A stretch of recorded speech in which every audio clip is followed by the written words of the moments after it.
Friends, today is lecture 8 in the BCRW.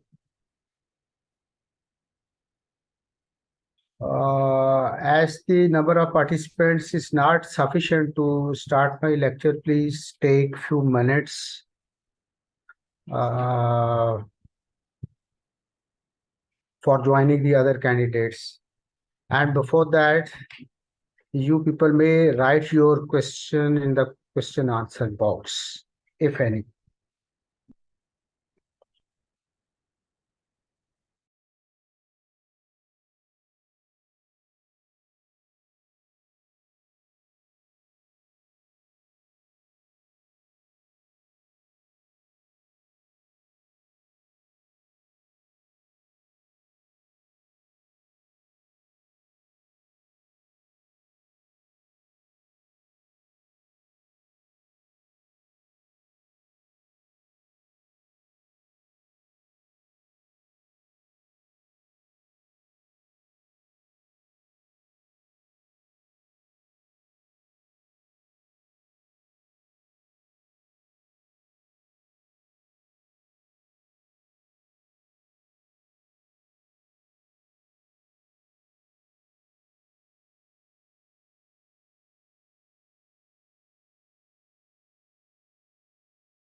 जी बस बिस्मिल्लाह रहमान रहीम participants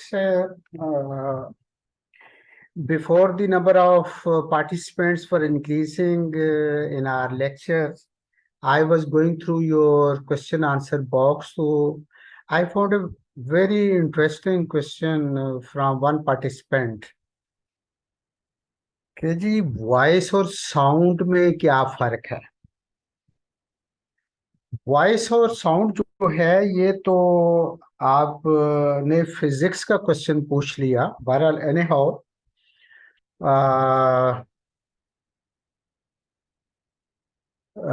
या फिर ये कम से कम ये अंग्रेजी का सवाल था, अंग्रेजी के टीचर से पूछना चाहिए था जो आपको बिजनेस इंग्लिश पढ़ाते हैं। However, I may tell you the difference, the basic difference between the two words is कि sound can be produced by anything, whereas voice is produced by the human beings.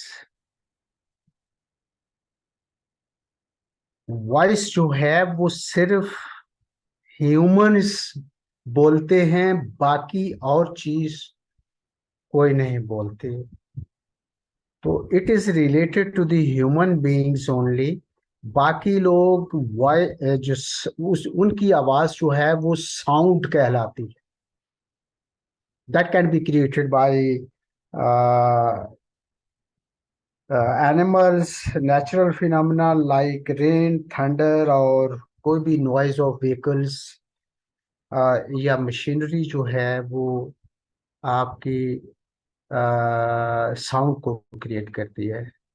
और if you are still interested to know the meaning of still in depth, then ask your business English teacher to elaborate it in an appropriate way. But I still want to know कि क्या जरूरत इसकी पेश आ गई आपको, ये तो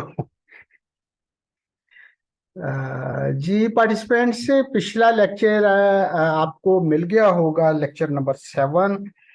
उससे मुतलका आपका कोई सवाल है तो you may raise your hands,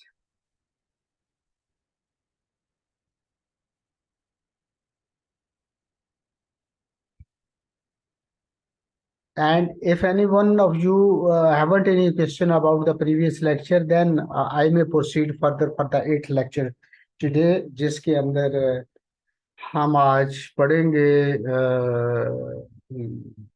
पिछले लेक्चर के अंदर मैंने आपसे शेयर किया था कि मिनिस्ट्रीज या डिवीजन के अंदर प्रिंसिपल अकाउंटिंग ऑफिसर होता है जो कि सेक्रेटरी ग्रेड 22 का होता है। वो एडमिनिस्ट्रेटिव मेजर सारे जो है वो उसको लुक आफ्टर करता है। He assist the minister in charge of that division, या मिनिस्ट्री जो है उसको देखता है। पॉलिसी मेकिंग के अंदर इसका रोल जो है वो सेक्रेटरी का पाया जाता है। But at the same time, he is also performing the function of जो है प्रिंसिपल अकाउंटिंग ऑफिसर। सेक्रेटरी जो है वो अपने महकमे का प्रिंसिपल अकाउंटिंग ऑफिसर होता है। While discharging his duties as principal accounting officer, he is assisted by two officers, one as chief finance and accounts officer,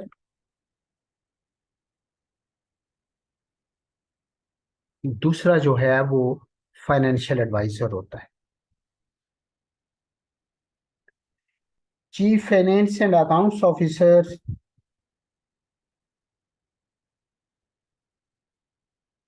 जो है वो एडिटर जनरल के महकमे से होते हैं। ये लोग ग्रेड 20 के ऑफिसर्स होते हैं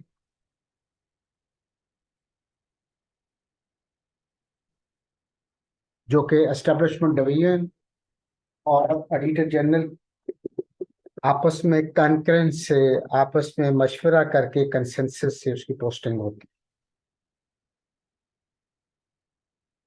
जबकि फाइनेंशियल एडवाइजर जो होते हैं वो फाइनेंस डिवीजन के होते हैं।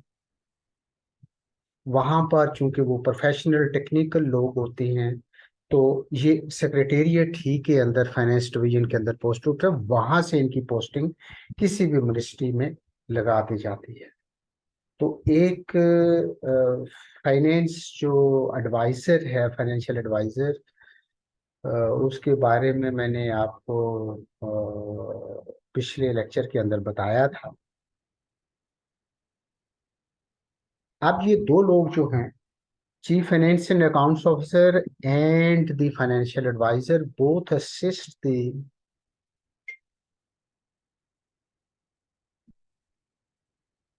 Principal Accounting Officer to carry out his financial duties. Principal accounting officer की बेसिक ड्यूटीज जो हैं वो मैंने आपके साथ शेयर कर दी थी पिछले लेक्चर के अंदर। Then I shared with you the details of the functions that a Chief Finance and Accounts Officer performs. आज के लेक्चर के अंदर जो है वो फाइनेंशियल एडवाइजर के बारे में हम देखेंगे कि चीफ फाइनेंस अकाउंट्स ऑफिसर का आपने पढ़ लिया, अब फाइनेंशियल एडवाइजर कैसे हेल्प आउट करता है प्रिंसिपल अकाउंटिंग ऑफिसर को to run the financial affairs of a division और मिनिस्ट्री। तो इसमें हमारे जो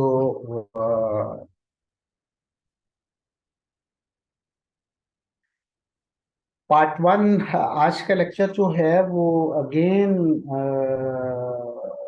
it consist of three parts. Part one के अंदर मैं आपके साथ रोल ऑफ फाइनेंशियल एडवाइजर्स और उससे रिलेटेड जितने फंक्शंस हैं वो मैं डिस्कस करूंगा, और पार्ट टू के अंदर एज यूजुअल मैं आपके साथ समरी वाला क्वेश्चन अटेम्प्ट करवाऊंगा, आपको बताऊंगा, फिर आप उसको अटेम्प्ट भी करेंगे, फिर मैं अपना सॉल्यूशन दूंगा। एंड थर्ड पार्ट जो है वो उसके अंदर आज हम देखेंगे मिनिस्ट्री के अंदर एक वर्किंग जो रिलेशनशिप या स्ट्रक्चर है वो क्या है, एक मिनिस्ट्री वर्क कैसे करती है। Then I will compare this fact with the provincial departments, कि प्रोविंशियल सेक्रेटेरिएट के अंदर वर्किंग कैसी होती है और फेडरल सेक्रेटेरिएट के अंदर वर्किंग कैसी होती है। तो let's start from this fact के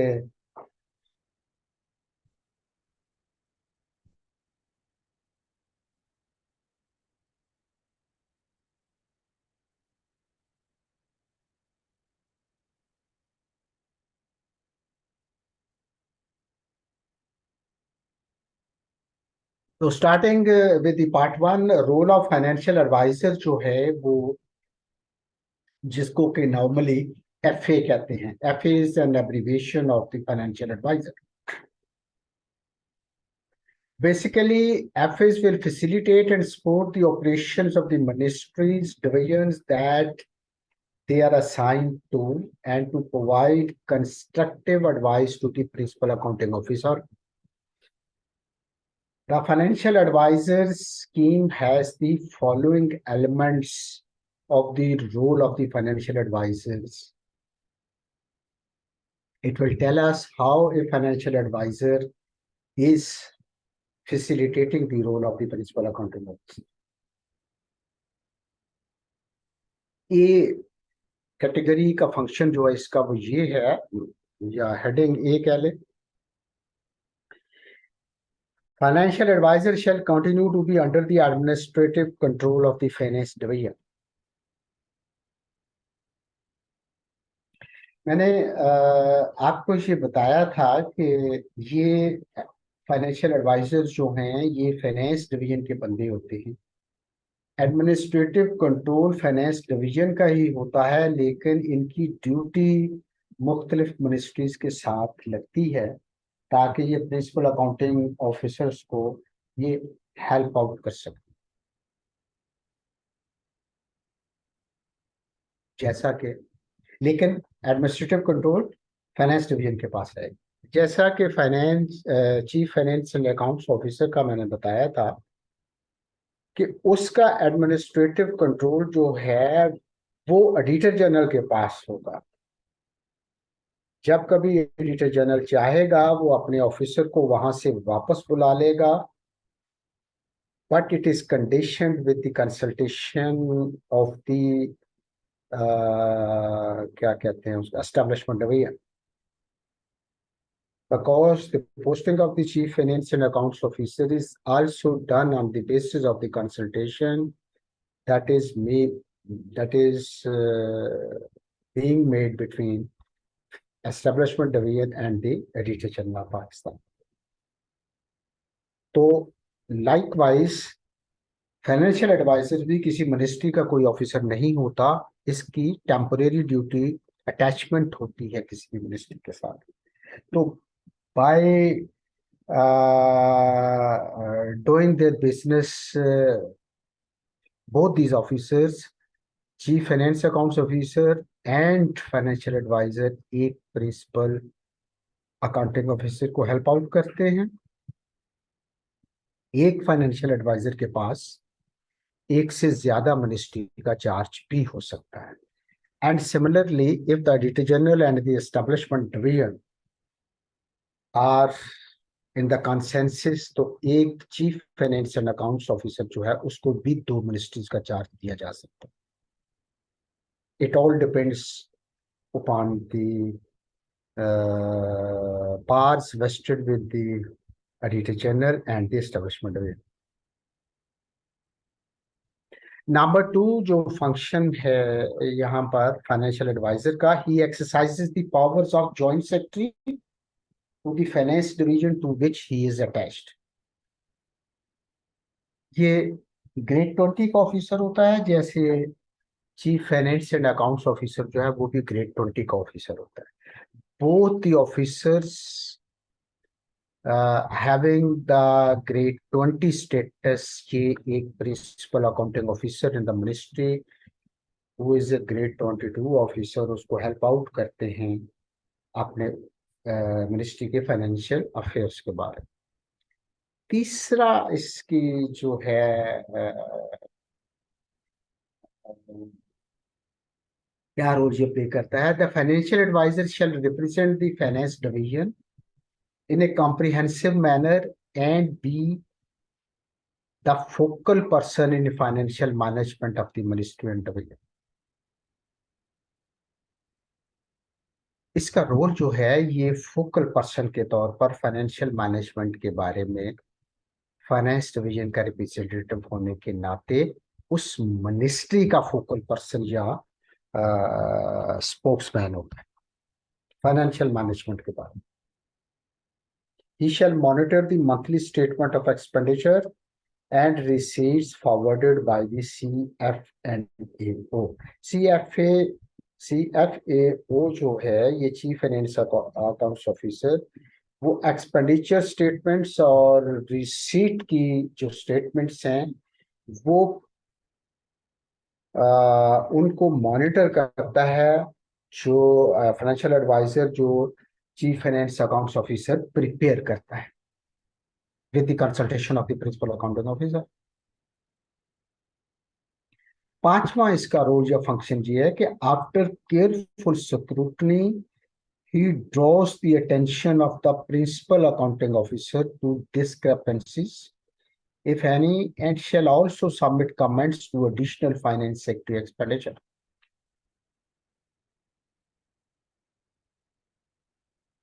अब यहाँ इसकी वर्किंग के बारे में है कि ये जो statements chief finance and accounts officer भेजता है एक्सपेंडिचर और इनकम की, उसको केयरफुली एग्जामिन करता है और अगर कोई कमी बेशी पाई जाए तो ये अपने कमेंट देके एडिशनल फाइनेंस सेक्रेटरी एक्सपेंडिचर को वो केस सबमिट कर देता है।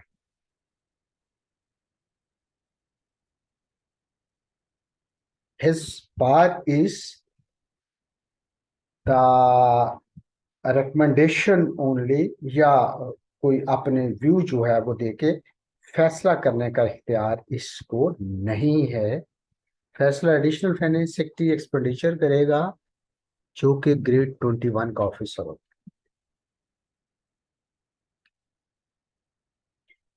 ये 5 फंक्शन जो हैं इसके, ये कैटेगरी ए के अंदर रखे हैं सेक्रेटेरिएट ने।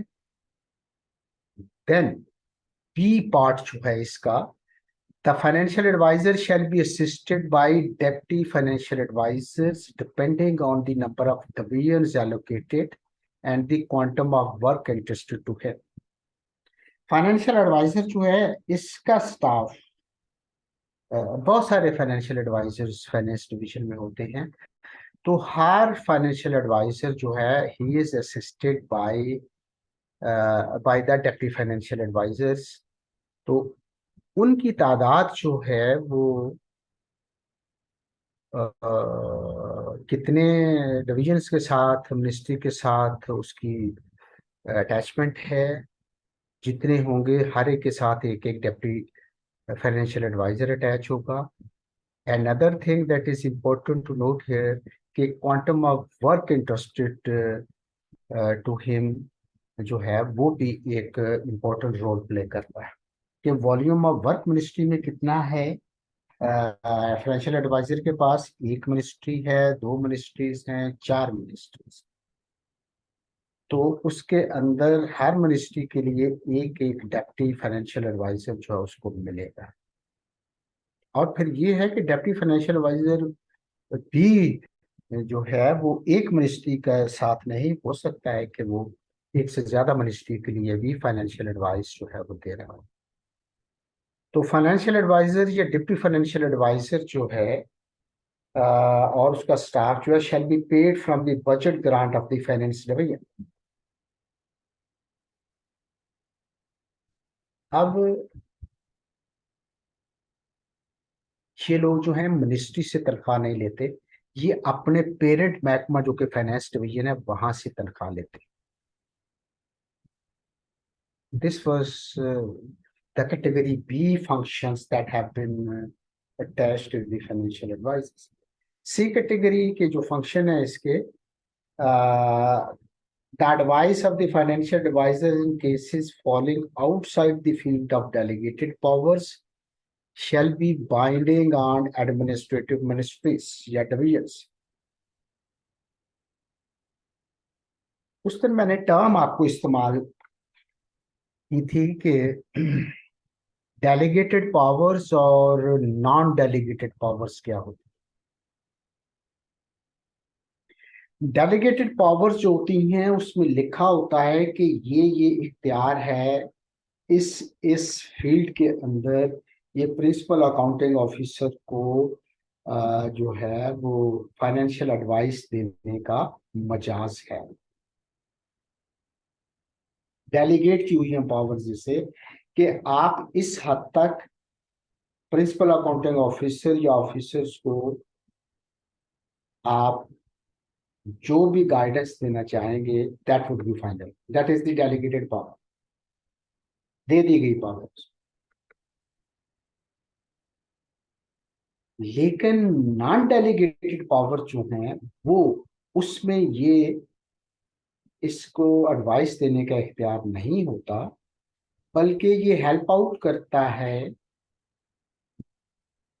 चीफ फाइनेंस अकाउंट्स ऑफिसर और प्रिंसिपल अकाउंटिंग ऑफिसर को कि जी इस तरीके से केस को प्रिपेयर करें और आप फाइनेंस डिवीजन में भेज दें, तो मिनिस्ट्री के अंदर एडिशनल फाइनेंस सेक्रेटरी जो हैं या फाइनेंस सेक्रेटरी जो हैं उसके साथ ये केस टेकअप करता है या फाइनेंस मिनिस्टर के साथ करता है। अगर कहीं कोई डिफरेंस ऑफ ओपिनियन अराइज हो फाइनेंशियल एडवाइजर के दरमियान और सेक्रेटरी ऑफ द मिनिस्ट्री जिसके अंदर वो अटैचमेंट है उसकी, तो फिर ये वो केस जो है ये अपने फाइनेंस डिवीजन के एडिशनल फाइनेंस सेक्रेटरी के साथ, एक्सपेंडिचर के साथ, या फाइनेंस सेक्रेटरी के साथ, या मिनिस्टर जो उसका होता है उनके साथ ये केस टेकअप किया जाता है। उमर अभी इंतजार करें, let me finish the first part, फिर मैं आपके क्वेश्चन लेता हूँ। जस्ट आप अपने नोटबुक के ऊपर नोट कर लें जो भी सवाल आपका है, उसके बाद देखते हैं इसको।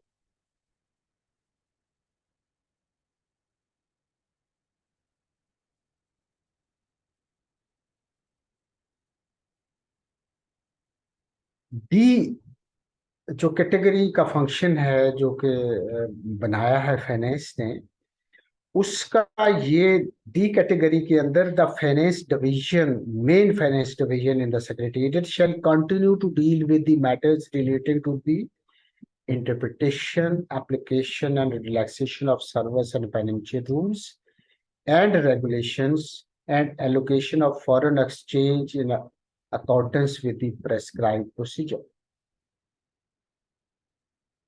क्योंकि ये फाइनेंस डिवीजन के पास ये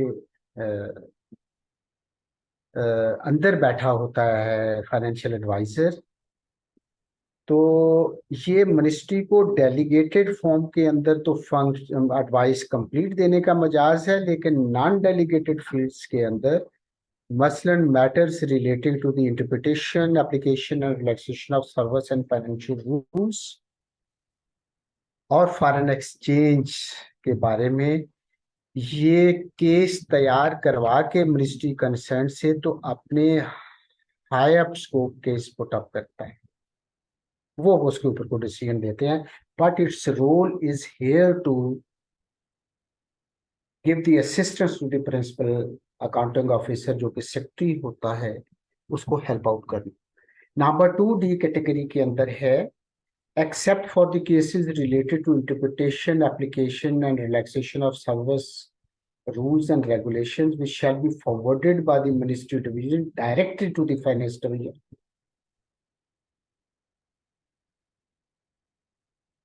अब ये शख्स जो है ये इसका रोल जो है वो फाइनेंस के बारे के अंदर तो कुली इख्तियार है ही है इसका, अपनी हद तक डेलीगेटेड हद तक ये फाइनेंस के बारे में भी अपनी जो है वो अपनी राय जो है वो प्रिंसिपल अकाउंटेंट को दे सकता है। लेकिन ये उन चीजों के ऊपर राय नहीं दे सकता जो कि सर्विस मैटर से मुतलका जो हैं, प्योरली सर्विस मैटर्स के मुतलका जो हैं उनको नहीं देखेगा, बल्कि वो मिनिस्ट्री कंसर्न जिसके साथ इसकी अटैचमेंट है वो secretary as an administrative head जो है वो डायरेक्ट जो है अपने केसेस जो हैं वो रेगुलेशन विंग को फाइनेंस डिवीजन के भेज सकते हैं। यहाँ इसका अमल दखल नहीं,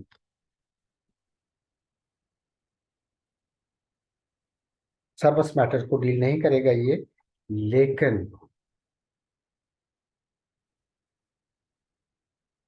दूसरे केसेस जो हैं वो इसके थ्रू रूट होना जरूरी है। कैटेगरी ई के अंदर financial sanctions related to service rules and regulations which are accorded with the concurrence of the finance division regulation wing will be endorsed to ordered through that wing and not through the deputy financial advisor to the ministerial division।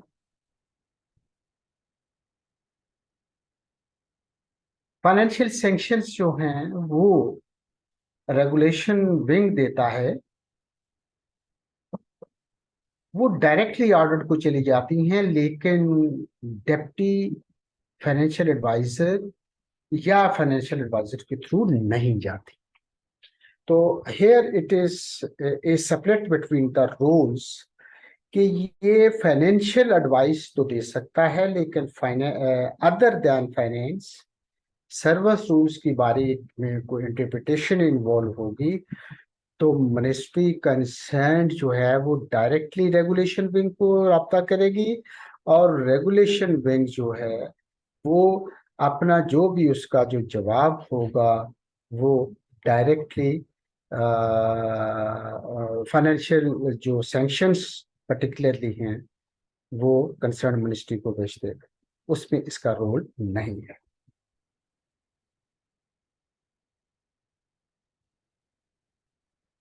अब financial advisers के बारे में ये है कि ये कैसे work करता है। ये reference to the financial adviser या फाइनेंस डिवीजन को रेफरेंस मिनिस्ट्री कैसे भेजेगी। मैंने पहले भी आपसे शेयर किया था कि चीफ फाइनेंस अकाउंट्स ऑफिसर जो हैं वो with the consultation of the principal accounting officer वो रेफरेंस फॉरवर्ड करते हैं फाइनेंशियल एडवाइजर को या finance division. In cases where a reference to the financial advisor, finance division is necessary, the chief finance and accounts officer shall ensure that A, the case is properly examined in accordance with the relevant rules and orders. अब ये जो case refer हो रहे हैं ministry से, तैयार कर रहा है chief finance and accounts officer, उसके बारे में इंस्ट्रक्शन है यहाँ पर कि वो प्रॉपरली एग्जामिन करके under the relevant rules and order जो है वो केस फाइनेंशियल एडवाइजर को जो उधर भिजवाएगा after the approval of the principal accounting officer. B, the facts of the case and the point of reference are clearly stated in a self-contained note or office memorandum which shall be submitted in duplicate. Chief finance accounts officer जो है वो सारी चीजें बड़े clear अंदाज के अंदर एक सेल्फ कंटेन्ड नोट लिखेगा। सेल्फ कंटेन्ड नोट वही चीज है जो मैं आपको पार्ट 2 के अंदर हर लेक्चर के अंदर आपको समरी बनाने के लिए कहता हूं, आपको प्रैक्टिस भी कराता हूं। ये वही सेल्फ कंटेन्ड नोट है जिसके अंदर तमाम उस मुतलका केस के से रिलेटेड जो हैं तमाम इंपॉर्टेंट पॉइंट्स जो हैं वो chief finance and accounts officer तैयार करके वो रेफरेंस जो है वो फाइनेंस डिवीजन को भेजते। जैसे आपके दफ्तरों के अंदर अकाउंट्स वाले लोग जो हैं, अकाउंट्स ऑफिस के लोग जो हैं, ये खसूसन एडमिन सेक्शन के अंदर ऐसे केसेस की जरूरत पड़ती है। लेकिन किसी वक्त आपकी पोस्टिंग कहीं भी हो सकती है। तो if you are asked to prepare a self contained note to send this reference to the finance division या finance departments in the provincial governments, तो आप वो एक पॉलिसी इशू बन जाएगा। उसके ऊपर आप समरी बना के तमाम रेलेवेंट फैक्ट्स की with the help of the relevant rules and regulation and orders आप उसको भिजवाएंगे। तो ये वही प्रैक्टिस है जो कि मैं तकरीबन पिछले 5-6 लेक्चर्स के अंदर आपको करवा रहा हूँ। This is very important practice. इसके अंदर जितना बंदा माहिर होगा उतनी कॉम्पिटेंसी उसकी बढ़ जाएगी। सी, रेफरेंस बेचने के सिलसिले में तीसरा जो रोल है, search further data and information is furnished as may be asked for by the financial advisor या deputy financial advisor या finance division for the proper disposal of the issues referred to him।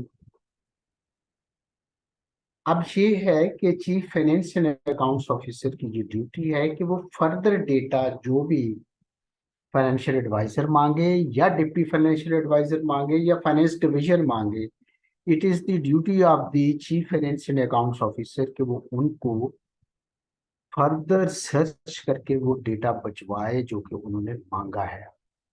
तो ये एक तरीकाकार जो है ये बना है कि आपने मिनिस्ट्री ने अपना रेफरेंस जो है वो फाइनेंस डिवीजन को कैसे भेजना है। अब रोल्स एंड रिस्पॉन्सिबिलिटीज जो हैं वो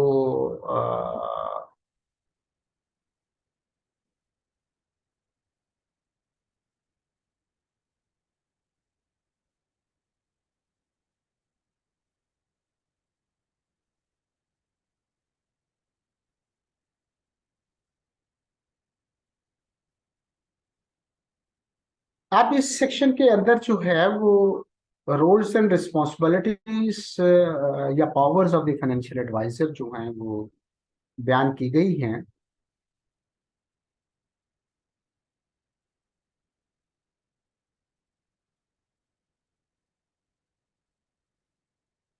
तो इन रिस्पॉन्सिबिलिटीज और पावर्स जो कि इसे दी गई हैं अपनी ड्यूटीज कैरी आउट करने के लिए, उसको भी कैटेगरीज में डिवाइड किया गया है। कैटेगरी ए के अंदर करंट एक्सपेंडिचर जो है, करंट एक्सपेंडिचर जो कि हर साल रेकरिंग एक्सपेंडिचर होता है उसको कहते हैं। जो बजट आपको मिलता है वो करंट बजट होता है, उसके अंदर आपने करंट एक्सपेंडिचर जो साल में करना है, आ, उसमें फाइनेंशियल एडवाइजर क्या करे। फाइनेंशियल एडवाइजर जो है वो आपको क्या करेगा, approval of the expenditure and budget provision के लिए वो आपको अप्रूवल दे सकता है। लमसम प्रोविजन रखने के लिए कि इतना पैसा मिनिस्ट्री के पास जो है वो होना चाहिए, उसकी प्रपोजल दे सकता है। Proposal for supplementary grant in respect of unexpected expenditure. अब यहाँ पर मैं आपके साथ शेयर करना चाहूंगा कि सप्लीमेंट्री ग्रांट जो है वो क्या है।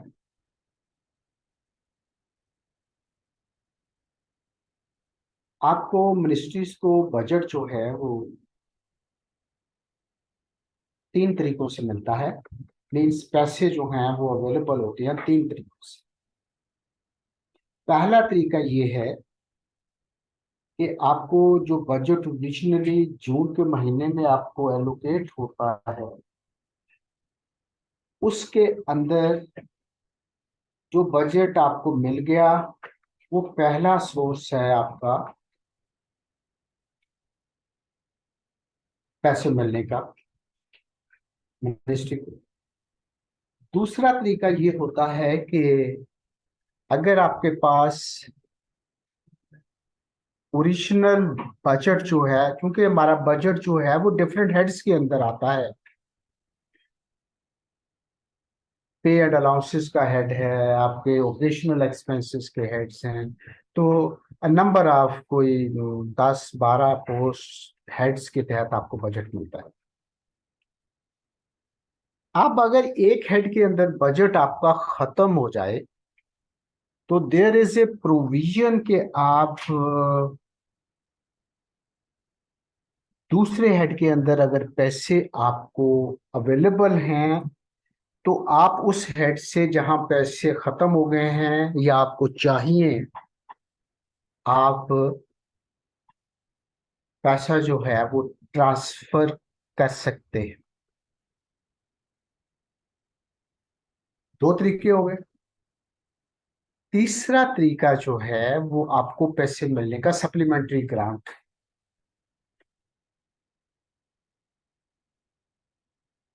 सप्लीमेंट्री ग्रांट तीसरा तरीका मिनिस्ट्री को पैसे मिलने का ये है कि कोई अनएक्सपेक्टेड खर्चा आ जाए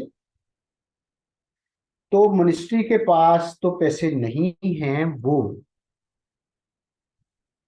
सप्लीमेंट्री ग्रांट जो है वो फाइनेंस डिवीजन से मांग सकती है।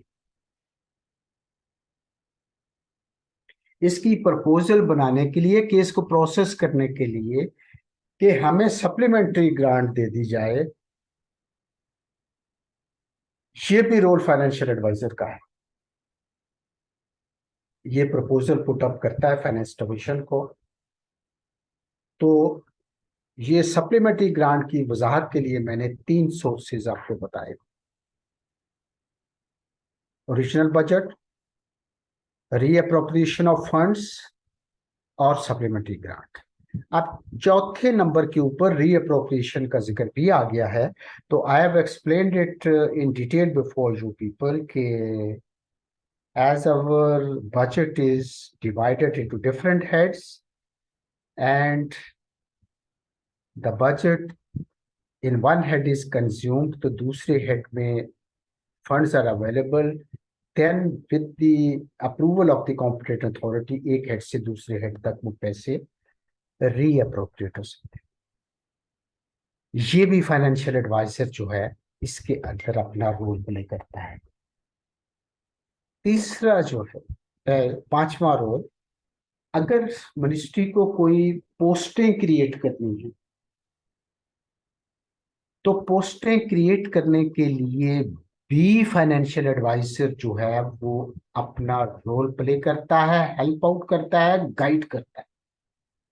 पोस्टें क्रिएट करने में इसका इख्तियार कुली नहीं है, लेकिन he can help out the principal accounting officer, और केस तैयार करके फाइनेंस डिवीजन में चला जाएगा, और फिर वहां से हायर जो कॉम्पिटेंट ऑफिसर हैं वो ज्यादातर जो है वो एडिशनल फाइनेंस सेक्रेटरी होते हैं, एक्सपेंडिचर जो कि इसको देखते हैं, और फिर सेक्रेटरी फाइनेंस से उसकी फाइनल अप्रूवल होती है जाके। तो ये क्रिएशन ऑफ पोस्ट जो हैं इसके अंदर भी इसका रोल फाइनेंशियल एडवाइजर को है। Appointment of contingent paid staff, contingent paid staff जो होता है जो कि रेगुलर एम्प्लॉयज नहीं होते, करंट जो है वो क्या कहेंगे आप इसको कि टेम्परेरी एम्प्लॉयज जो हैं वो, उनकी अपॉइंटमेंट के सिलसिले में भी फाइनेंशियल एडवाइजर जो है वो अपनी एडवाइस देता है। राइट ऑफ लॉसेस जो हैं, अगर कहीं लॉस हो जाए ड्यू टू थेफ्ट, फ्रॉड या समथिंग, जो भी को फ्रॉड किसी तरीके से हो गया, तो उसको राइट ऑफ करने के लिए भी जो है ये अपना रोल, अपनी एडवाइस देता है प्रिंसिपल अकाउंटिंग ऑफिसर। देन 8वें नंबर के ऊपर representation of the finance division of committees.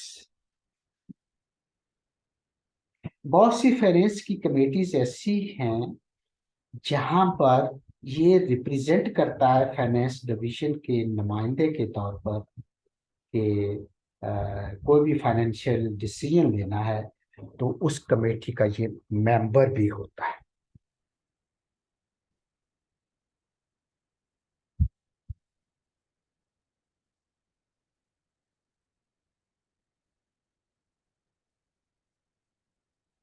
Then comes the development expenditure. पिछला था करंट एक्सपेंडिचर, ये बी कैटेगरी है डेवलपमेंट एक्सपेंडिचर।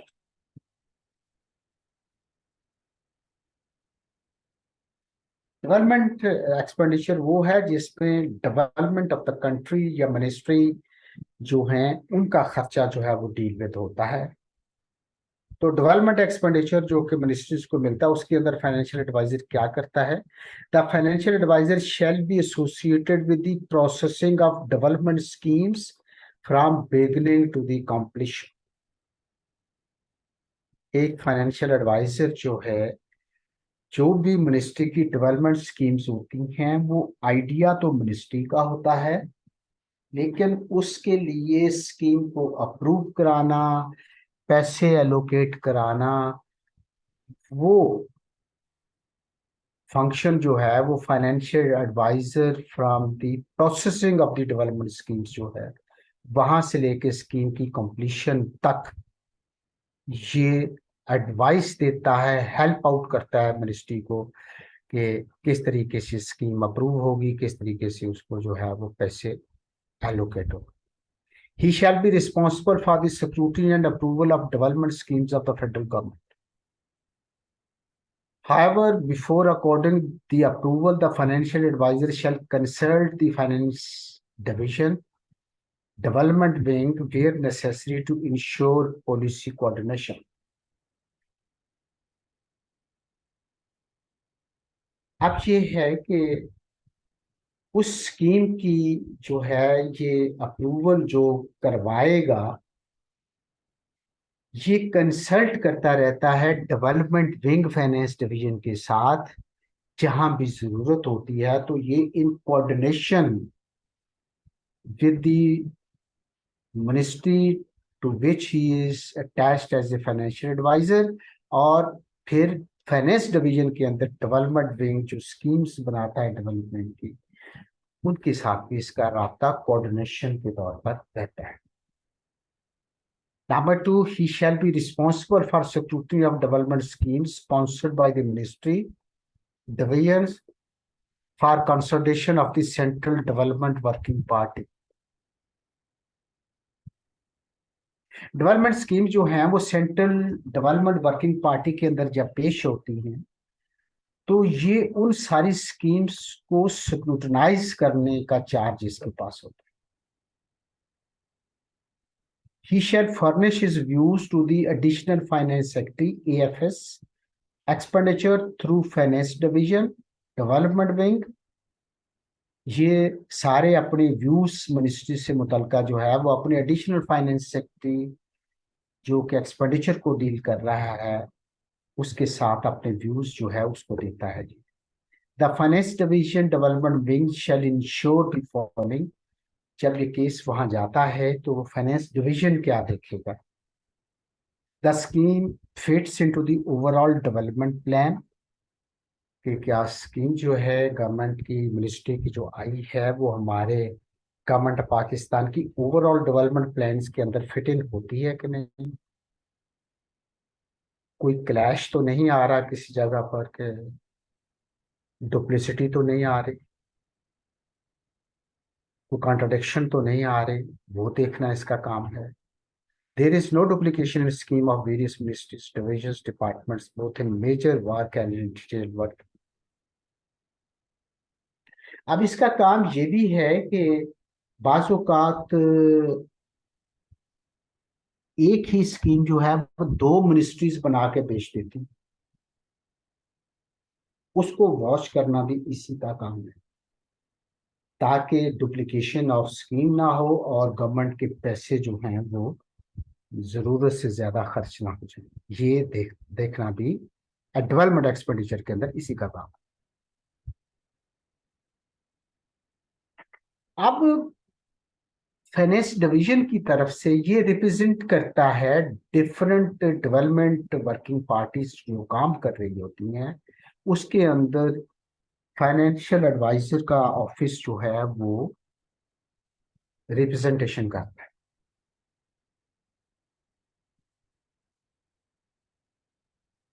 वो मीटिंग जो कि डेवलपमेंटल जो है जो वर्किंग पार्टी है उसके अंदर फाइनेंशियल एडवाइजर पार्टिसिपेट करता है या डिप्टी फाइनेंशियल एडवाइजर को भेज देता है।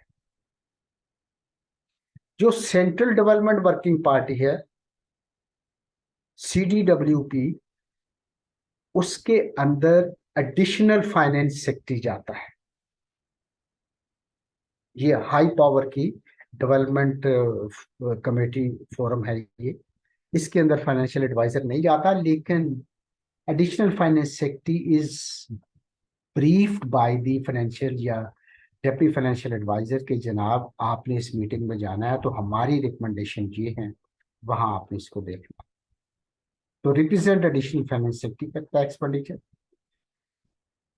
तीसरा, representation financial adviser and deputy financial adviser shall exercise their powers within the guidelines approved by the finance.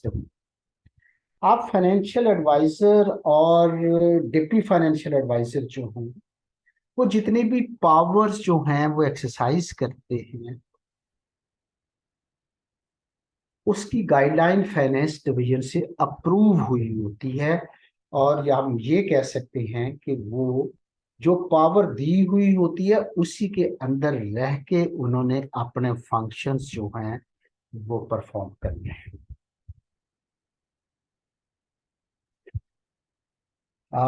इस तरीके से मैंने आपके साथ ये शेयर किया। आई थिंक पहला पार्ट थोड़ा सा जरा लेंथी था। इसको हम खत्म हो गया ये। Now the participants are if they require to ask any question, तो वो अपने सवालात कर सकते हैं पहले पार्ट के मुतालिक। जी। जी बोलिएगा।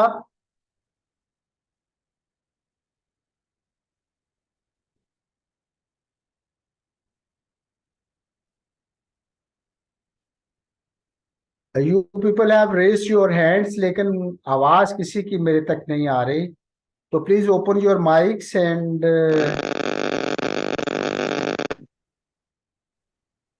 अस्सलाम वालेकुम। वालेकुम सलाम। सर खालिद बात कर रहा हूँ, CLADS लाहौर से। जी खालिद। अच्छा सर, ये जो फाइनेंशियल एडवाइजर आपने बताया, इसके नीचे जो स्टाफ होता है वो भी फाइनेंस डिवीजन का होता है या वो मुतलका मिनिस्ट्री का ही होता है? नहीं, ये देखिए, दो बंदे होते हैं ये। फाइनेंशियल एडवाइजर हम्म। का दफ्तर फाइनेंस डिवीजन के अंदर होता है। उसके अच्छा नीचे अच्छा। डिप्टी फाइनेंशियल एडवाइजर्स होते हैं। मिनिस्ट्री जिसके साथ उसकी अटैचमेंट होती है, उसमें मीटिंग आती है तो अपने डिप्टी फाइनेंशियल एडवाइजर को भेजता है। स्टाफ मिनिस्ट्री में नहीं बैठता, मीटिंग वाले दिन आ जाते हैं ये लोग। अच्छा। अस्सलाम वालेकुम सर। जी वालेकुम सलाम। सर ये साथ हेलो। एक बंदा एक वक्त में बोले, दूसरा जो है अपना माइक ऑफ कर दे। हेलो। जी जी। सर ये प्रिंसिपल अकाउंटिंग ऑफिसर और आपकी आवाज बहुत कम आ रही है भाई, जरा ऊंची बोलिएगा। सर प्रिंसिपल अकाउंटिंग ऑफिसर और chief finance accounting officer sir, ये जरा एक्सप्लेन करें इसमें। इनको एक्सप्लेन कर दो। जी जी, ये इनका क्या रोल होता है? ये तो दो लेक्चरों के ऊपर इनके रोल्स आते हैं। बहरहाल मैं इसे दोबारा बयान कर देता हूँ। माइक किसी का खुला हुआ है आपके अलावा?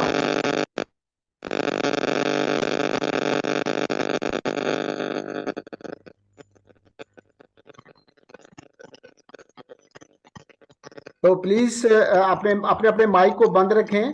सिर्फ वही शख्स का माइक खुले जो बोलना चाहता है क्वेश्चन। अच्छा, लेट मी एक्सप्लेन इट के सेक्रेटरी जो है फेडरल सेक्रेटेरिएट के अंदर ग्रेड 22 का ऑफिसर होता है मिनिस्ट्री के अंदर। ये शख्स जो है ये तमाम एडमिनिस्ट्रेटिव मैटर्स का इंचार्ज होता है, और साथ ये प्रिंसिपल अकाउंटिंग ऑफिसर भी होता है कि मिनिस्ट्री के जो जो फाइनेंशियल मैटर्स हैं उसका इंचार्ज होता है। वो फंक्शन भी इसके साथ अटैच है। अब फाइनेंशियल मैटर्स को डील विद करने के लिए इसको दो ऑफिसर ग्रेड 20 के दिए जाते हैं गवर्नमेंट की तरफ से। एक चीफ फाइनेंस अकाउंट्स ऑफिसर होता है, ग्रेड 20 का ऑफिसर। लेकिन ये अकाउंट्स ग्रुप या अकाउंट सर्विस या ऑडिटर जनरल के ऑफिस से आते हैं। Chief finance and accounts officer. Financial adviser जो है ये ज्वाइंट सेक्रेटरी होता है, ये भी ग्रेड 20 का ऑफिसर होता है। ये फाइनेंस डिवीजन की तरफ से अटैच होते हैं। Chief finance and accounts officer जो है he is posted in the ministry with the consultation of the auditor general office and the establishment division। तो जो ministry chief finance and accounts officer को एलोकेट होती है उसको चेंज नहीं किया जा सकता। एडमिनिस्ट्रेटिव सेक्रेटरी या फाइनेंस एस्टेब्लिशमेंट डिवीजन अकेला चेंज नहीं कर सकता। He has to take it to confidence the auditor general of Pakistan कि जी हम आपके बंदे को नहीं रखना चाहते, इसे यहां से विड्रॉ कर लें। या हम इस आदमी को किसी और मिनिस्ट्री का भी चार्ज देना चाहते हैं तो आप हमें अलाउ करें, एडिटर जनरल जो है वो अलाउ करें। तो इस टाइप की कंसल्टेशन जो है वो एस्टेब्लिशमेंट डिवीजन और फाइनेंस एडिटर जनरल के नाम चलती है। तो फिर chief finance and accounts officer appoint होता है। Sir as far as the financial adviser's posting is concerned, ये प्योरली फाइनेंस डिवीजन का इख्तियार है कि वो अटैचमेंट करता है अपने फाइनेंशियल या डिप्टी फाइनेंशियल एडवाइजर्स की मुख्तलिफ मिनिस्ट्रीज के साथ। तो मेरा सर एक ख्याल है सवाल है। कि जी सर ये अभी जो हमारे डिपार्टमेंट का जो मिलिट्री अकाउंटेंट जनरल जो है, तो ये चीफ फाइनेंस अकाउंटिंग अफसर है। नहीं, मैं नहीं समझा आपका सवाल, आप क्या पूछना चाह रहे हैं? सर जो KMD का सर जो मिलिट्री अकाउंटेंट जनरल जो है सर जी अफसर, जी जी तो ये sir as a chief finance accounting officer कहलाता है। नहीं, ये अटैच डिपार्टमेंट है मिलिट्री का, मिनिस्ट्री ऑफ डिफेंस का। इसके अंदर स्टाफ तो आता है एडिटर जनरल की तरफ से, लेकिन he is not the chief finance and accounts officer by designation, but the ठीक ठीक function he is doing there वो उससे मिलते जुलते हैं। जी तो ठीक मैंने अर्ज किया कि एमएजी जो है वो चीफ फाइनेंशियल अकाउंट्स ऑफिसर जो है वो सारी मिनिस्ट्री का है। वो उनको एडवाइस तो दे सकता है कोई, लेकिन एज सच उसके साथ ये डेजिग्नेशन अटैच नहीं है अभी तक। अच्छा सर, ठीक है सर, थैंक यू। लेकिन रोल वही है जो लेकिन एफए अटैच होता है मिनिस्ट्री ऑफ डिफेंस के साथ। तो वो एमएजी के साथ मिलके तो ये काम जो है ये कर सकते हैं। लेकिन एमएजी का ऑफिस चूंकि अलग है, चीफ फाइनेंस अकाउंट्स ऑफिसर जो है he sits in the concern ministry जहां उसकी पोस्टिंग हुई होती है। ठीक है chief sir. Finance accounts officer जो है वो जो फंक्शन करता है वो टेम्परेरी नेचर का होता है। टेम्परेरी मीन्स कि वो दफ्तर के अंदर ही बैठता है मिनिस्ट्री के, वो बाहर नहीं जाता। एमएजी का ऑफिस जबकि बाहर बैठा हुआ है। एक्चुअली इनकी फंक्शंस के अंदर थोड़ी कंफ्यूजन है। मिनिस्ट्री ऑफ डिफेंस के अंदर जो अलग से ग्रेड 20 का ऑफिसर बैठेगा वो चीफ फाइनेंस अकाउंट्स ऑफिसर होगा, और उसके साथ अटैच जो है फाइनेंशियल एडवाइजर भी होगा। तो ये मिनिस्ट्री का अरेंजमेंट है, ये एमएजी ऑफिस का अरेंजमेंट नहीं है। ठीक है सर। जी, एनीबॉडी एल्स?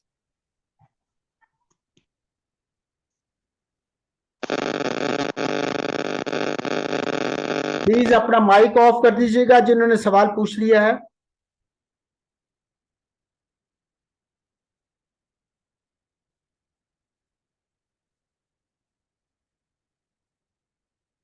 जी बोलिए पार्टिसिपेंट्स।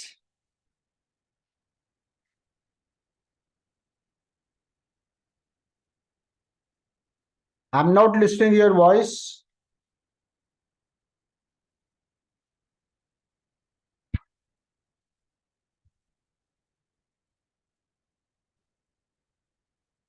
अगर कोई सवाल नहीं है आपका तो then let me shift to the part 2 of the lecture, जो कि आज मैंने जो क्वेश्चन उठाया है आपका, ये भी समरी बनाने से मुतल्लिका है। तो समरी आप किस तरीके से बनाएंगे ये पैराग्राफ मैं आपको शो करता हूं, जूम करके इसको जरा देख लीजिएगा। You will come across this, देखिएगा।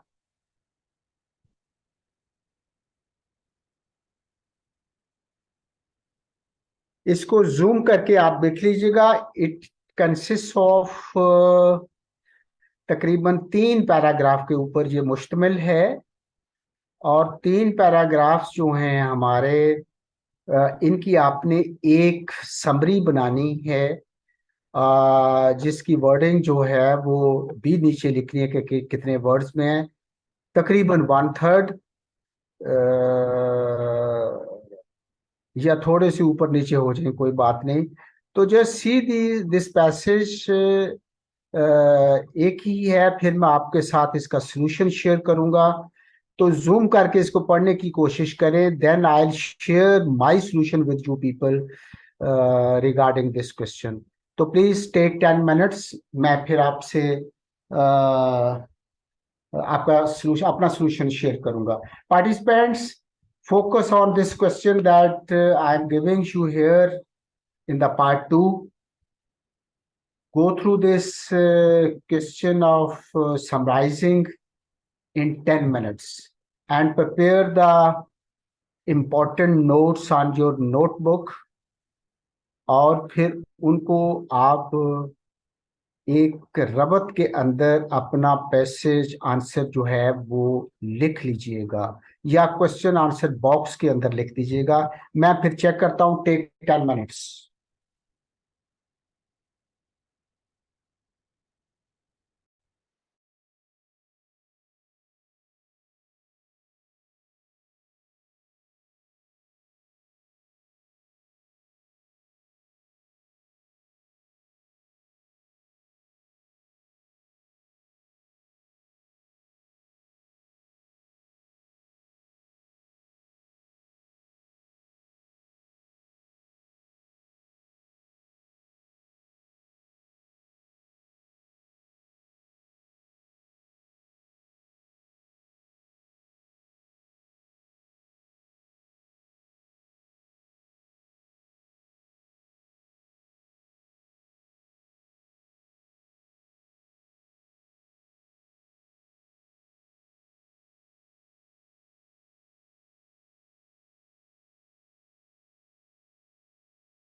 G participants,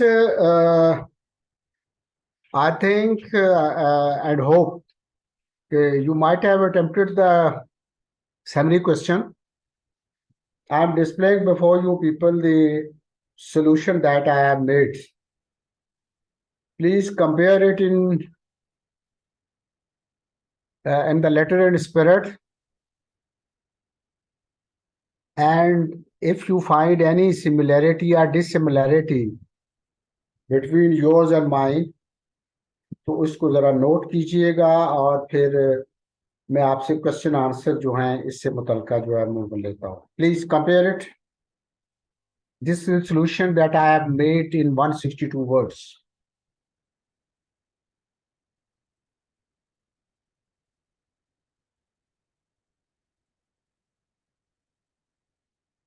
फिर बात हो इधर ही.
जी पार्टिसिपेंट्स, आपने कंपेयर कर लिया है इसको?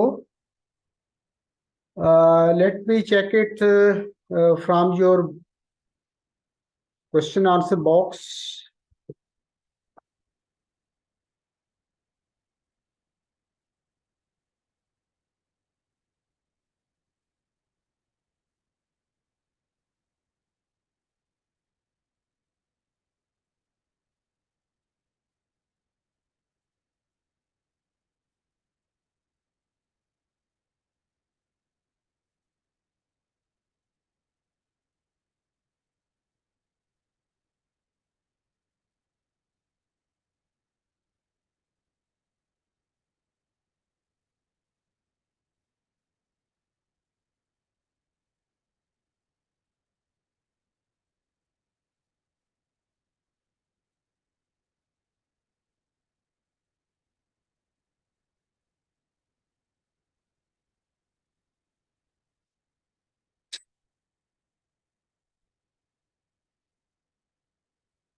पार्टिसिपेंट्स, ये क्वेश्चन भी मैंने आपके प्रीवियस पेपर से उठाया है.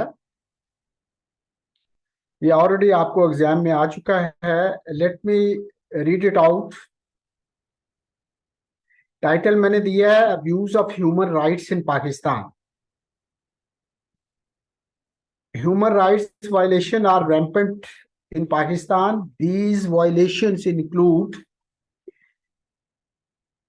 paid below legal minimum wages, forced to work overtime without compensation, a risk of losing livelihood, bonded labor and child labor, etc.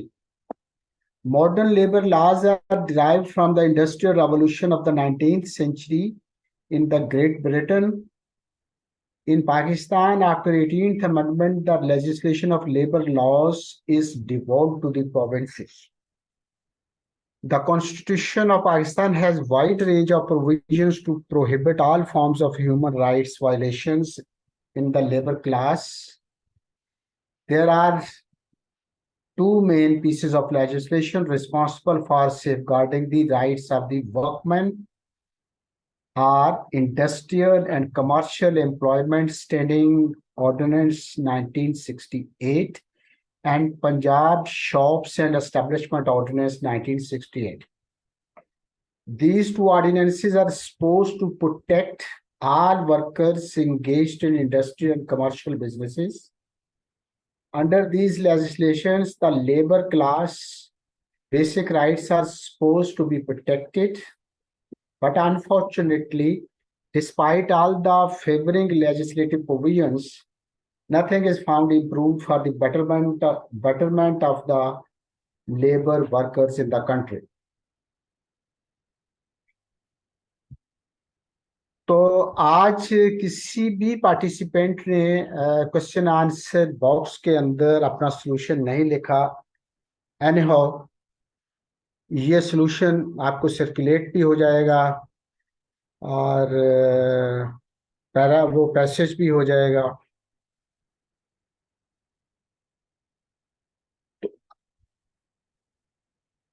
इसके मुतलका आपका कोई क्वेश्चन अगर है तो लेट मी रिप्लाई दैट, और अगर नहीं है तो हम third part of today's lecture जो है वो हम चलते हैं. तो quickly give me a response whether you like to ask any question or not.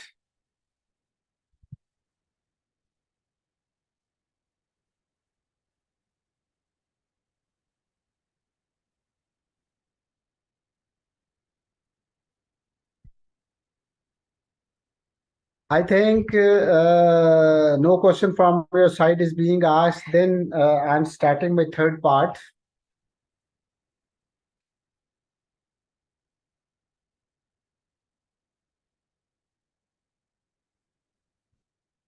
Part 3 जो है हमारा आज rules of business 1973।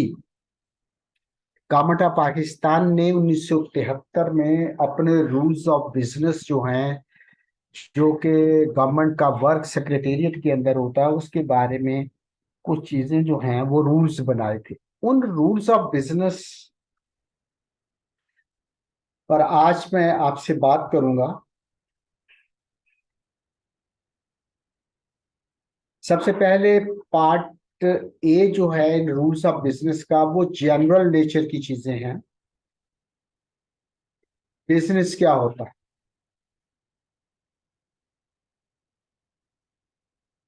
Because our heading of the book या lecture relates to rules of business. तो बिजनेस किसे कहते हैं?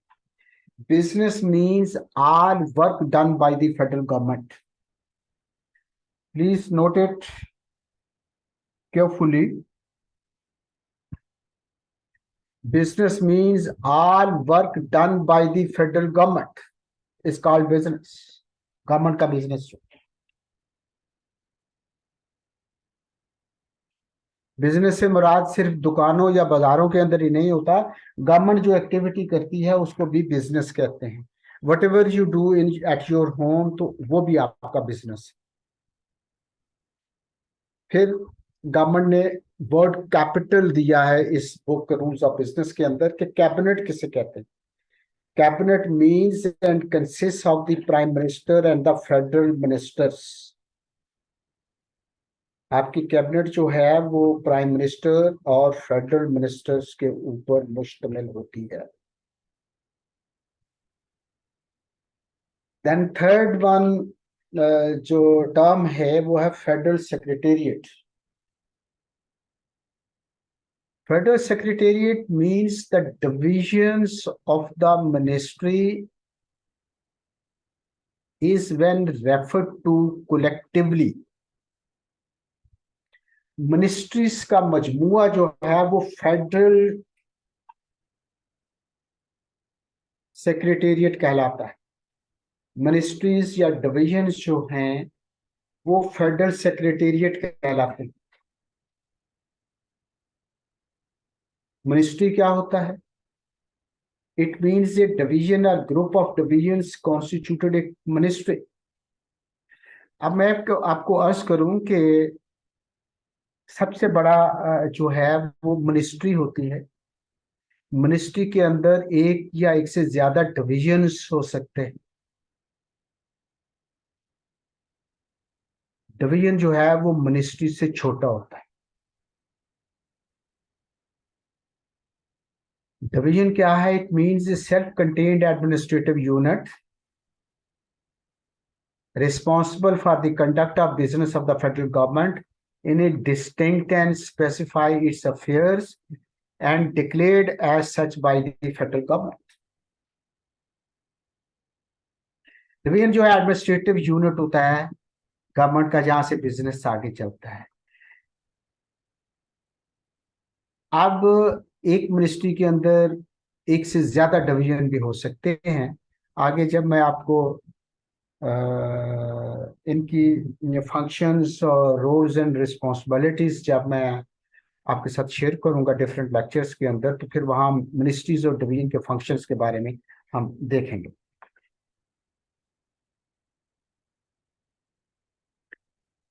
Secretary कौन होता है? It means the secretary general, principal of secretary or acting secretary to the government of Pakistan is in charge of a division or a ministry, and where there is no secretary, the additional secretary or joint secretary in charge of the division of the ministry। Secretary सबसे ऊपर होता है, उससे नीचे additional secretary होता है, उसके नीचे ज्वाइंट सेक्रेटरी होता है, उसके नीचे जो है वो सेक्शन ऑफिसर या डिप्टी सेक्रेटरी और then section officer.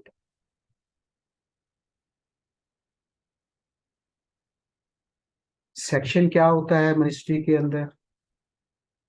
It means A basic working unit in A division is determined by the government. अब यहाँ पर मैं थोड़ा सा ये डिफरेंस आपको बताता चलूं कि फेडरल गवर्नमेंट और प्रोविंशियल गवर्नमेंट के सेक्रेटेरिएट में फर्क होता है।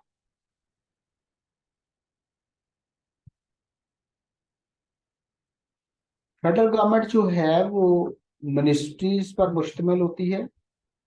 मिनिस्ट्रीज जो है वो डिवीजन पर मुश्तमिल होती है। डिवीजन के अंदर जो हैं वो विंग्स होते हैं, देन सेक्शंस होते हैं, और इस तरीके से ये वर्किंग जो है ये गवर्नमेंट की सेक्रेटेरिएट के अंदर चलती है। तो इस लिहाज से ये डिफरेंट है from the provincial setup. Provincial setup के अंदर डिपार्टमेंट्स होते हैं। प्रोविंशियल गवर्नमेंट के जो सेक्रेटेरिएट हैं वो डिपार्टमेंट्स पर मुश्तमिल होते हैं।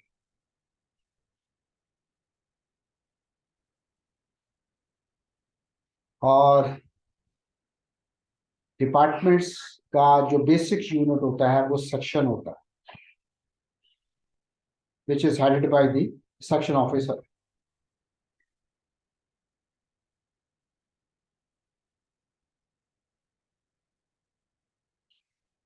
अब मिनिस्ट्री के अंदर हायरार्की के अंदर एक टर्म इस्तेमाल होती है अटैच डिपार्टमेंट।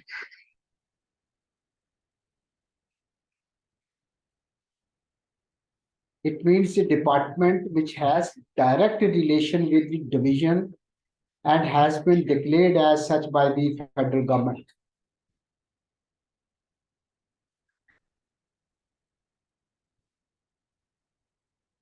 अब जो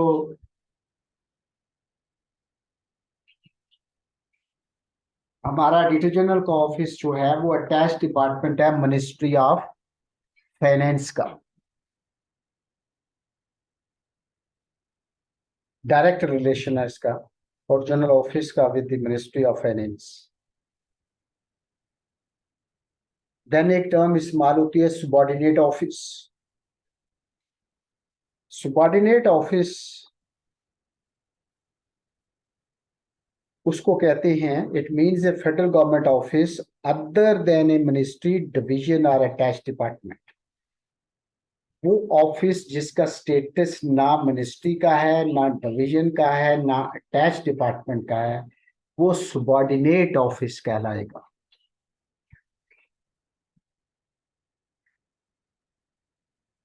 मसलन आपके जो सीजीए ऑफिस है, that is the attach department of the ministry of finance also. आपके जो एजी ऑफिसेज हैं वो सबॉर्डिनेट ऑफिसेज हैं ऑफ द सीजी ऑफिस या ऑडिटर जनरल ऑफ पाकिस्तान। तो these are the definitions that have been given in the rules of business of 1973। Allocation of business कैसे होता है फेडरल सेक्रेटेरिएट के अंदर? ये बुक आप रूल्स ऑफ बिजनेस 1973 की ये आप डाउनलोड भी कर सकते हैं from the website of the federal government secretariat, या आप बाजार से भी खरीद सकते हैं एज यू विश। उसके मुताबिक आप इसको पढ़ भी सकते हैं, लेकिन I will give you the details that are related to this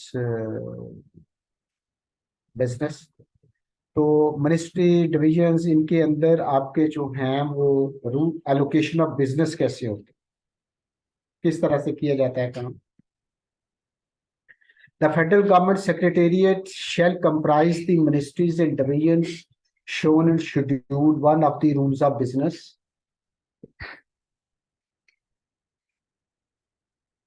Number 2, the Prime Minister may, whenever constitute, a new ministry consisting of one or more divisions. Prime minister का इख्तियार है कि वो किसी भी जब चाहे वो एक मिनिस्ट्री क्रिएट कर सकता है जिसके अंदर एक या एक से ज्यादा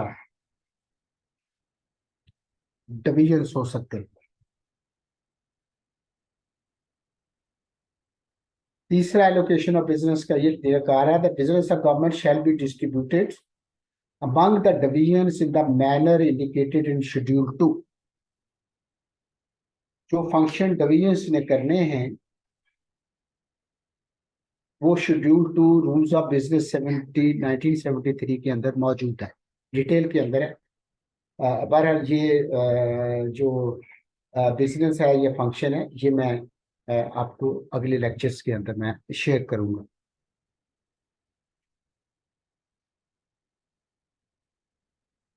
चौथा एलोकेशन बिजनेस के तरीके से the prime minister shell allocate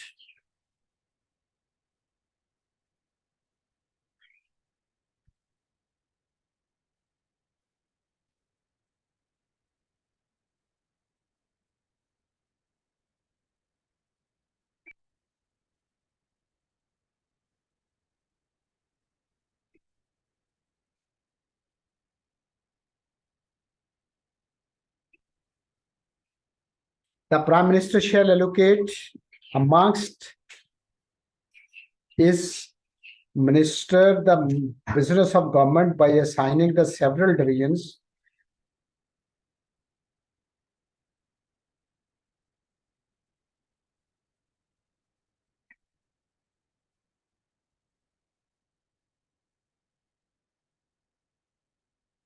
prime minister जो है वो डिफरेंट अपने मिनिस्टर्स को डिफरेंट डिविजन्स जो है वो एलोकेट करता है कि आपकी ये मिनिस्ट्री है, आपका ये डिवीजन है, ये आप अपना अपना बिजनेस जो है वो रन करें।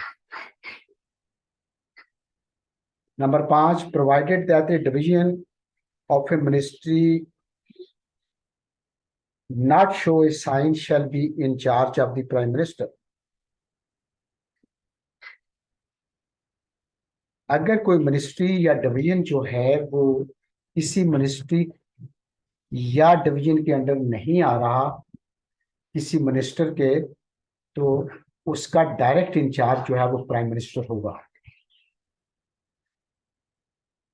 Provided further that no more than one division may be assigned to a minister. किसी मिनिस्टर को एक डिवीजन से ज्यादा नहीं दिया जा सकता चार्ज जो है, बट अगर मिनिस्टरों की तादाद ज्यादा हो तो देन एक से ज्यादा डिवीजन भी दिए जा सकते।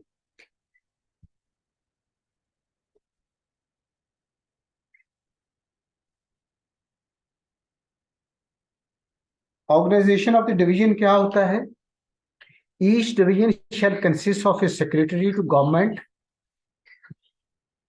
and of such other official subordinates to him as government may determine, provided that the same person may be secretary in more than one division.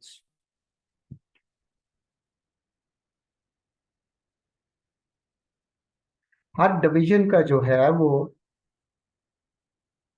अलग से सेक्रेटरी होता है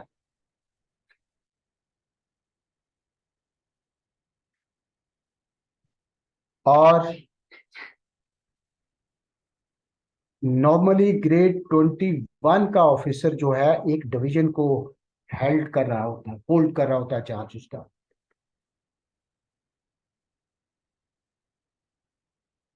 लेकिन अगर मिनिस्ट्री है ऊपर तो नीचे डिवीजन 2 हैं तो 2 एडिशनल सेक्रेटरी उसको करेंगे और ऊपर मिनिस्ट्री का सेक्रेटरी होगा।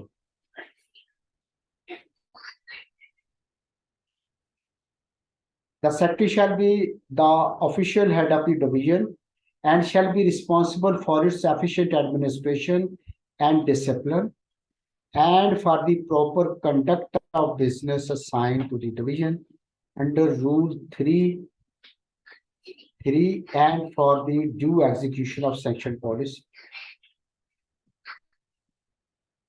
जो सेक्रेटरी है उसने जो भी काम करना है that is approved by the government, उसके मुताबिक उसने अपना फंक्शन डिस्चार्ज करना है। Number 3, secretary shall organise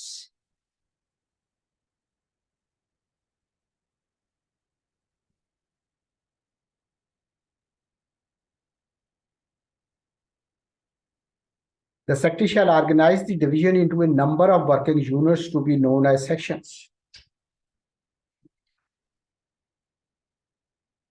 secretary जो है अपनी वर्किंग डिविजन्स में करेगा। अगर डिवीजन है तो डिवीजन फिर अपने अपने अलग सेक्शंस बनाएगा। मुख्तलिफ सेक्शंस के अंदर मुख्तलिफ नेचर ऑफ वर्क जो है वो कंडक्ट किया जाता है। Provided that a unit which does not conform to a certain section may be organized other than a section on a permanent basis.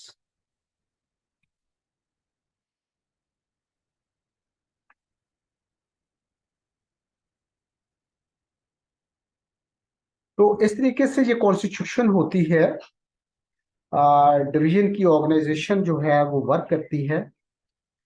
Then 4th number पर the attached department as allocated to the various divisions are shown in schedule 3. Attached department की जो nomenclature है उस किसी ministry के साथ जो attached department हैं उनके शेड्यूल 3 के अंदर चीजें दी गई हैं, वहां से देख सकते हैं हम। Number 5, the business of A government other than the business done in the federal secretariat or the attached department shall be conducted through such agencies and offices as the Prime Minister may determine from time to time.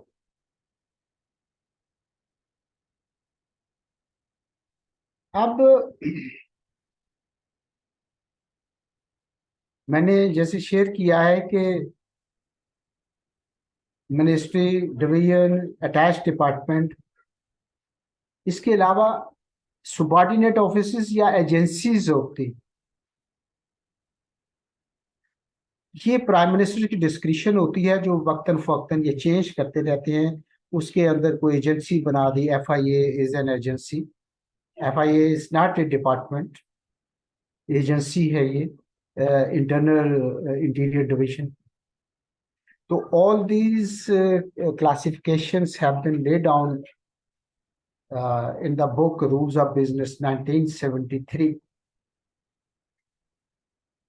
Number 6, there may be a special assistant or special assistants to the Prime Minister with such status and functions as may be determined by the President on the advice of the Prime Ministers.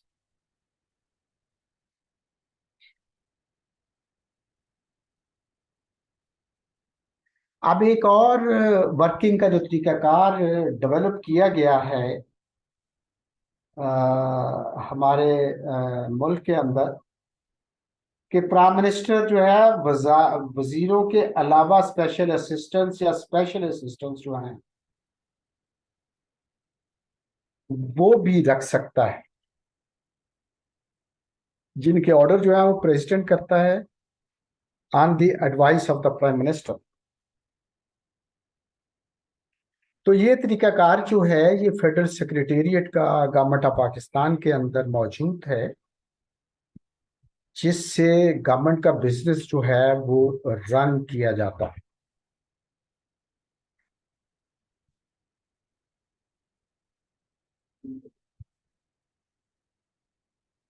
Transaction of business कैसे होता है secretariat के अंदर? No important policy decision shall be taken except with the approval of the Prime Minister. Federal secretariat के अंदर जो transaction business की होती है वो कोई भी इंपॉर्टेंट पॉलिसी जो है वो प्राइम मिनिस्टर की अप्रूवल के बगैर नहीं हो सकती। Prime minister has to approve that. It shall be the duty of a minister to assist the Prime Minister in formulation of a policy. किसी भी मिनिस्ट्री के बारे में अगर कोई पॉलिसी बनानी है तो मिनिस्टर जो उसका मिनिस्ट्री का होगा या डिवीजन का होगा, he will assist the prime minister की जी ये पॉलिसी हमने वो बनाने हैं।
तो ये 5 फंक्शंस जो हैं ये मैंने आपके सामने ये डिस्प्ले भी किए हैं, मैंने इनको इन्फ्लुएंस भी किया है।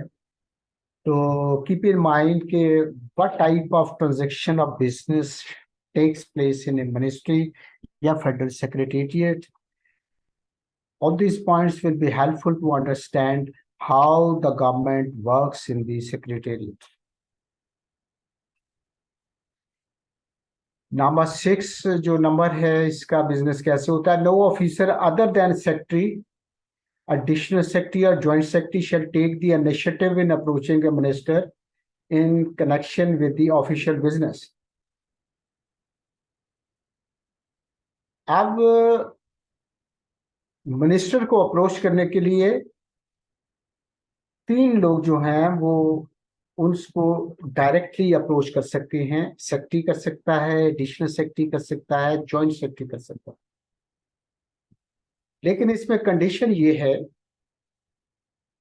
कि एडिशनल सेक्रेटरी जो है वो जब मिनिस्टर को मिलेगा या जॉइंट सेक्रेटरी मिलेगा तो whatever to the minister मिलेगा तो वट एवर द डिसीजन या ओरल डिस्कशन इनके दरमियान होंगी वो आके सेक्रेटरी को ब्रीफ जरूर करेंगे।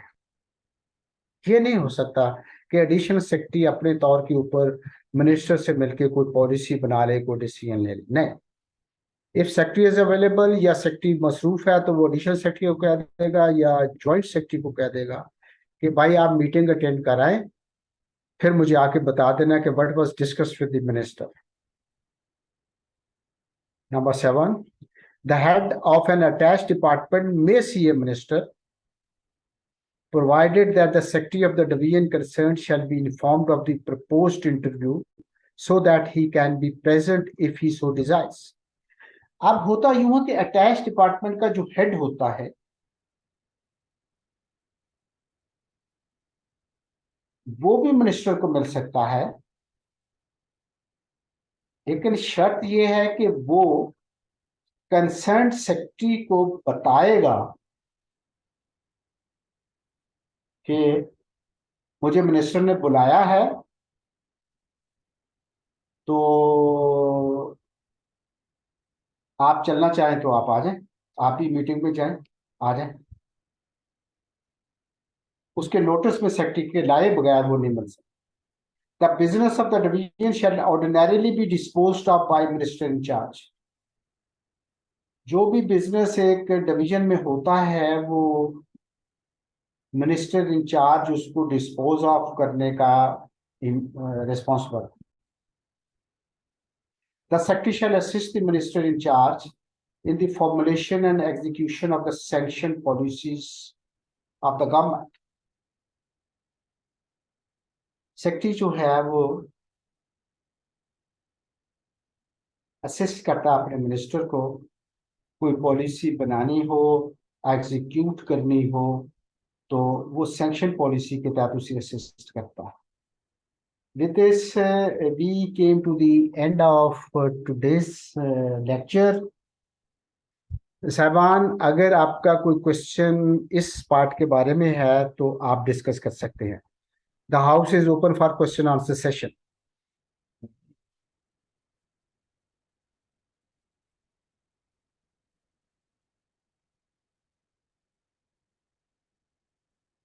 जी participants, I am inviting your questions about the part 3 of today's lecture या ओवरऑल लेक्चर के बारे में, आज के लेक्चर के बारे में कोई क्वेश्चन है तो प्लीज शेयर विद मी।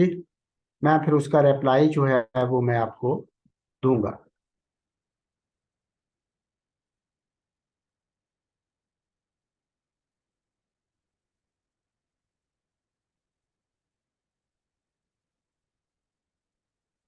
मुझे लगता है कि आप बहुत थक गए हैं, छुट्टी का दिन है, तो no one is ready to ask the question.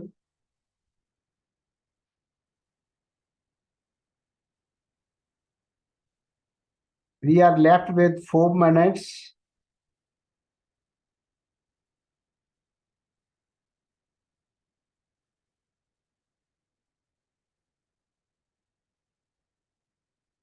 Ji, anybody else who has a question, please?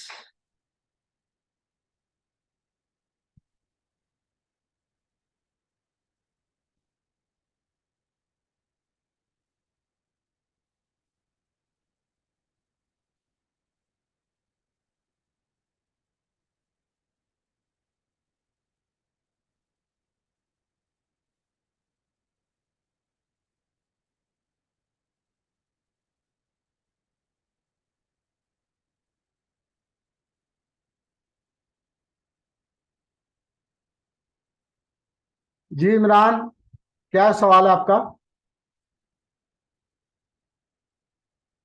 अस्सलाम वालेकुम सर। वालेकुम सलाम। अच्छा, सर बीसीआर के जो नोट्स आप दे रहे हैं यही पढ़ने हैं, इसके अलावा बुक्स वगैरह से भी कुछ तैयारी करनी है या ये काफ़ी होंगे? जी, ये मेरे नोट्स कंप्लीट तैयार कर लेंगे तो आप 80% तक नंबर तो ले सकते हैं इंशाल्लाह आराम सर। से। अच्छा तो सर, तो ये कितने लेक्चर पे मुश्तमिल हैं ये नोट्स? जी, कितने लेक्चर होंगे टोटली इसके नोट्स के? नोट्स के लेक्चर तो तकरीबन जो है वो 28-30 के करीब होंगे। जी जी। तो चलें, बहुत शुक्रिया। इन्हीं पर कंसंट्रेट कीजिएगा मेरे नोट्स के ऊपर। जी जी सर। और फिर भी अगर कोई तशनगी रह जाए तो आपको जो मैं बुक्स दे रहा हूँ ये आप कंसल्ट कर सकते हैं, रूल्स ऑफ बिजनेस की किताब। लेकिन मैं कोई चीज छोड़ नहीं रहा, मैं सारी चीजें आपको जो है वो कवर अप कर रहा हूँ अपने लेक्चर्स के अंदर। तो I don't think there is any need कि आप इधर उधर अपना टाइम जो है वो जाया करें। जी जी, वो 20 नंबर के जो एमसीक्यूज होंगे वो भी तकरीबन इन्हीं में से होंगे सर? जी जी, वो अगर होंगे भी तो इन्हीं में से होंगे, यही चीजें हैं। चलें, बहुत शुक्रिया सर। तो मेरा ख्याल है वो तो होते ही नहीं है आपके इसमें, नहीं बीसीआरडब्ल्यू सर, में तो सवाल नहीं होता आपके एमसीक्यूज का। 20 नंबर के एमसीक्यूज नहीं होते? मेरा तो ख्याल है नहीं होता, लेकिन आप भी जाए तो चीजें यही होगी, सिलेबस तो यही है। चलें, बहुत शुक्रिया सर। जी एनीबॉडी एल्स? जी इमरान, क्या कहते हैं आप?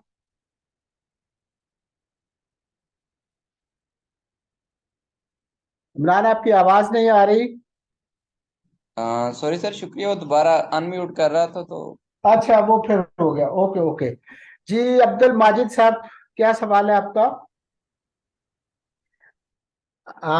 ये सदाकत अली ने, हमारे एक पार्टिसिपेंट हैं जिन्होंने अपना वो समरी वाला क्वेश्चन अटेम्प्ट किया है। बहुत अच्छा किया आपने।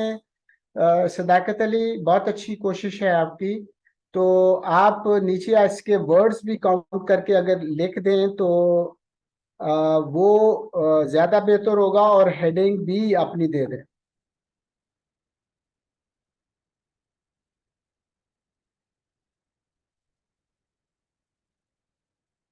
जी माजिद, क्या कहते हैं अब्दुल माजिद?